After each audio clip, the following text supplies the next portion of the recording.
எந்த ஊரு தேவதையோ எங்கள் ஊரு வந்தாளே தங்கம் வெள்ளி வைரம் என்று அள்ளி அள்ளி தந்தாளே.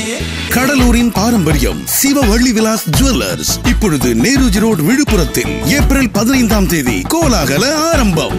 எந்த ஊரு தேவதையோ எங்கள் ஊரு வந்தாளே தங்கம் வெள்ளி வைரம் என்று அள்ளி அள்ளி தந்தாளே. கடலூரில் இருந்து விழுப்புரம் வந்தாளே சிவவள்ளி விலாஸ் ஜுவல்லர்ஸ் என்றாளே. கடலூரின் பாரம்பரியம் சிவவள்ளி விலாஸ் ஜுவல்லர்ஸ் இப்பொழுது நேருஜி ரோடு விழுப்புரத்தில் ஏப்ரல் 15ஆம் தேதி கோலாகல ஆரம்பம். திறப்பு விழாவை முன்னிட்டு சிறப்பு சலுகைகளை பெற்று மகிழுங்கள். சிவவள்ளி விலாஸ் ஜுவல்லர்ஸ் கடலூர், புதுச்சேரி, காரைக்கால் மற்றும் விழுப்புரம். எந்த ஊரு தேவதை